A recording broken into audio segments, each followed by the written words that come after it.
Hi everyone, I'm Nadia, and in today's video, my mom and I are turning these two clocks into two beautiful resin ocean clocks.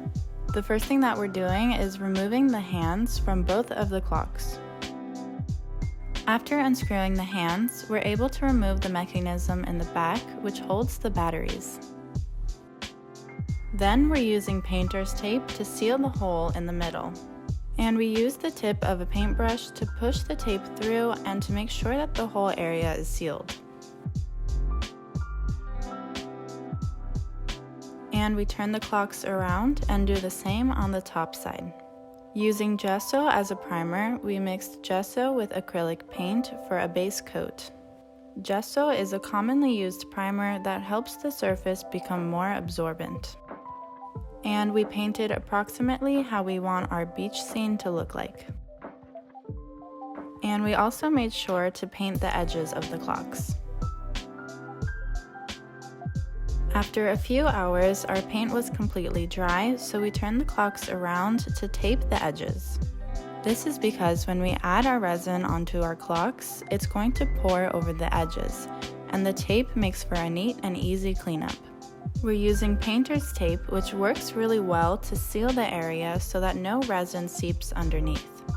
Then we're using a leveler to make sure that the surface that we're working on is leveled. Resin is self-leveling, so it's really important to check that you're working on a flat and leveled surface.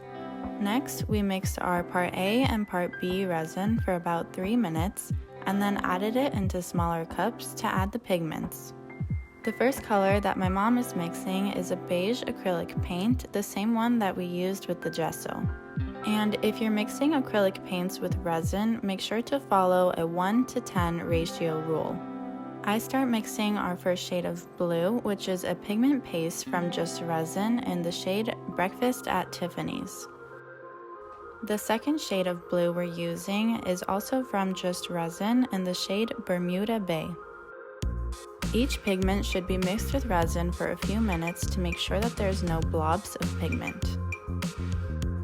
Then we start to add our pigmented resin onto the area of our clocks, following the color scheme of our base coat. We start by spreading our pigmented resin with these makeup brushes from D, which I highly recommend for blending and spreading, but when working with larger surfaces, sometimes it's easier to get a little messy and use your hands. We made sure that the whole area was covered with resin, including the edges. We used a torch gun to pop any air bubbles, and when using a torch gun, it's really important to have it constantly moving so that you don't burn your resin. I continued to add some resin onto my smaller clock because although it's not visible on camera, I could still see some of the numbers peeking through. My clock also wasn't completely straight. The MDF material of the board was slightly bent, so in this next clip where we let a few hours pass, you can tell how the resin has shifted towards the center where it's indented. But by adding that first layer of resin, the surface is now completely leveled. Now we're adding sand onto our clocks, and by allowing the resin to sit for a few hours, it hasn't cured completely, but it started the process, so it's a little tacky, which allows the sand to stick to it nicely. Now we allowed the resin to completely dry, so it's been 24 hours since our first pour, and we're shaking off any excess sand.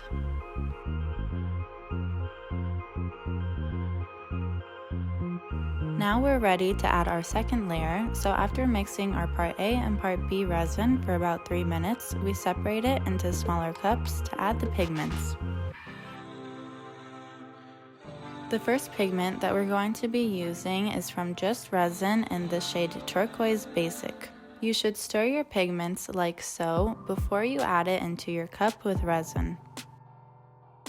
The next pigment that we're using is also from Just Resin in the shade Dark Turquoise, and it's a transparent pigment paste which allows for there to be some nice depth. I start adding the Turquoise Basic pigmented resin onto the top of my board, while my mom uses Just Resin's Titanium White to mix in our white pigment, which we're going to be using for our waves. I added some of the dark turquoise pigmented resin and used the makeup brush to blend the two colors together. I took the turquoise basic pigmented resin and lightened it using Resin Pro's Color Fun White.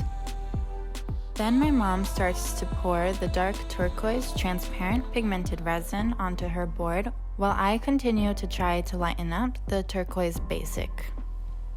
She adds clear resin in the area between the sand and the dark turquoise, and then spreads and blends it using her hand.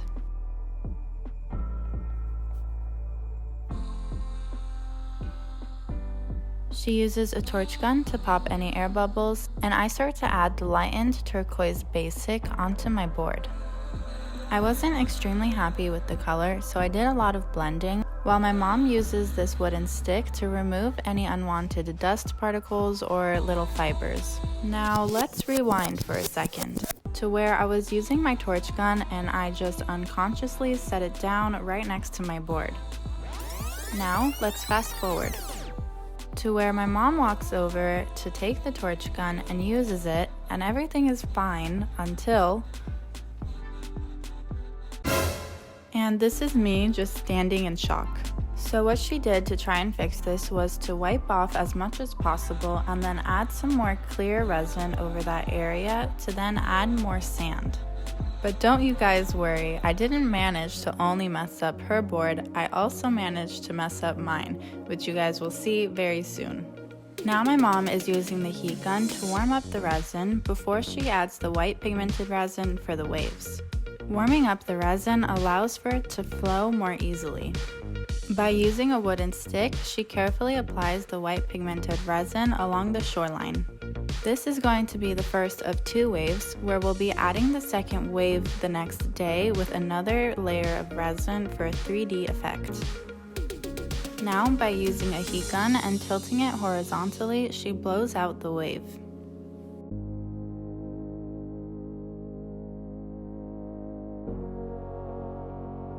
In the meantime, I'm going over my board with the torch gun to pop any air bubbles and to also heat up the resin before I start applying the white pigmented resin. With a wooden stick, I start to apply the white pigmented resin along the shoreline, while my mom uses her hand to blend the top of her board where she doesn't really like how the white turned out. Then, using the heat gun, I blow out my wave, and immediately after I use the torch gun, which causes for some nice lacing to appear. I touch up my shoreline by adding some more white pigmented resin with a wooden stick.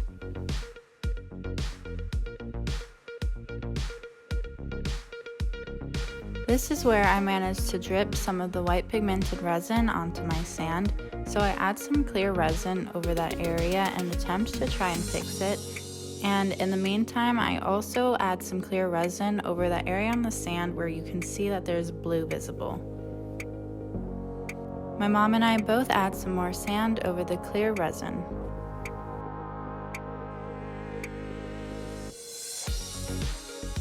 And here we are 24 hours later, so that last layer of resin has dried, and now we shake off the excess sand. It looks like I added the clear resin onto the sand too thick, so the sand is looking quite uneven. But mistakes do happen sometimes, and we can always find a way to help it look better, possibly by spray painting it to get rid of those dark patches.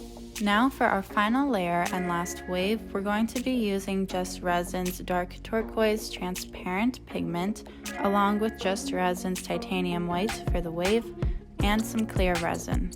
We start to add the clear resin and the dark turquoise pigmented resin onto our boards.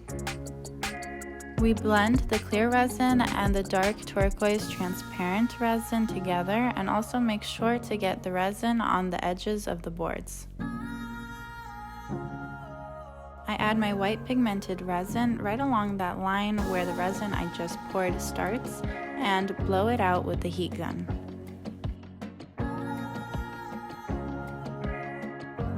Then I use the torch gun while my mom adds the white pigmented resin onto her board. And she uses the heat gun to blow out her wave, followed by the torch gun, while I fix up my shoreline.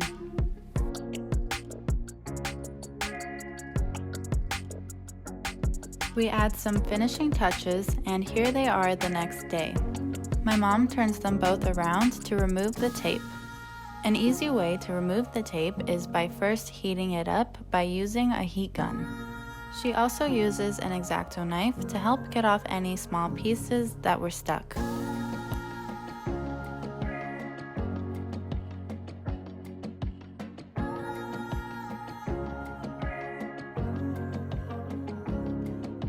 Now she's ready to add the mechanisms back onto the boards.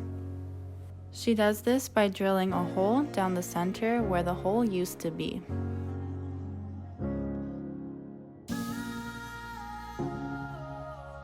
For my small clock, the screw on the mechanism couldn't reach the other side, so my mom had to sand down that back area a little bit. Now she's able to place the mechanism in the back and screw in the clock hands.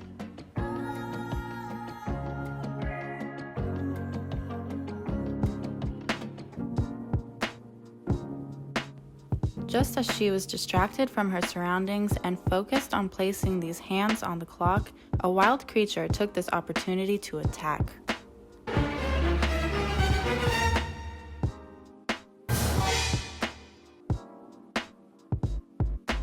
This is our dog Bo, and it turns out he just wanted to learn how to make some clocks. After adding the mechanism onto my small clock, now she does hers. She came across the same issue where the screw on the mechanism wouldn't reach through to the other side, so she had to sand down the back. Once it was sanded, she was able to add the mechanism onto the back and screw in the clock hands.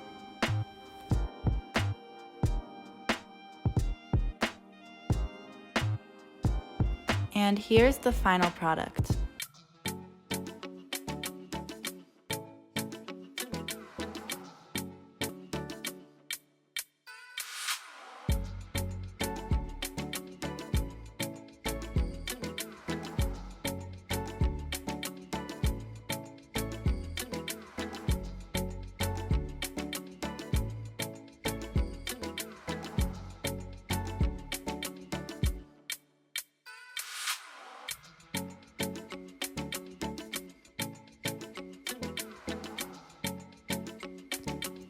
Thank you guys so much for watching. If you liked this video, subscribe to see more videos like this in the future. Follow me on Instagram, Summer Girl Designs, and my mom's Instagram, Wild Heart Resin Art.